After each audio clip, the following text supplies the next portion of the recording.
श्रीमन्नारायणीयं दशकं 26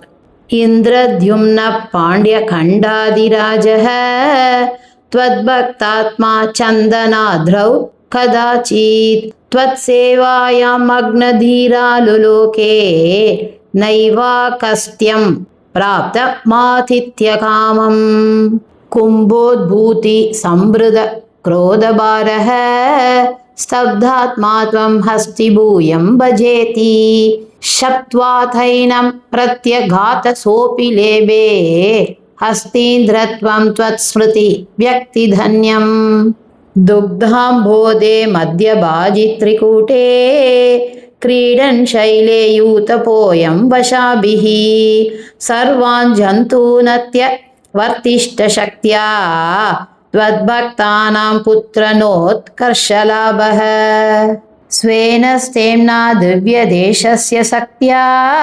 सोऽयं खेदान प्रजानन् कदाचित् शैलप्रान्ते घर्मतान्तः सरस्यां यूतैः सार्धं त्वत्प्रणुन्नोभिरेमे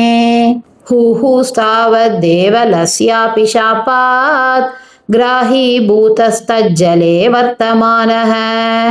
जग्राहैनं हस्तिनं पाददेशे शान्त्यर्थं हि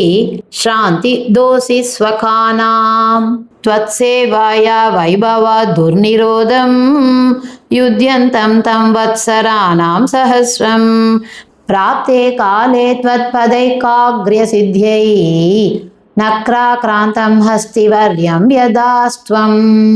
आर्तिव्यक्तप्राक्तनज्ञानभक्तिः शुण्डोषिप्तैः पुण्डरीकैः समर्चन् पूर्वाभ्यस्तं निर्विशेषात्मनिष्ठं स्तोत्रश्रेष्ठं सोन्वघाधीत् परात्मन् श्रुत्वा स्तोत्रं निर्गुणस्थं समस्तं ब्रह्मेशाध्यैर्नाहमित्यप्रयाते सर्वात्मा त्वं भूरि कारुण्यवेगात् तर्क्ष्यारूढप्रेषितो भूः पुरस्तात् हस्तीन्द्रं तं हस्तपद्मेन धृत्वा चक्रेण त्वं नक्रवर्यं व्यधारी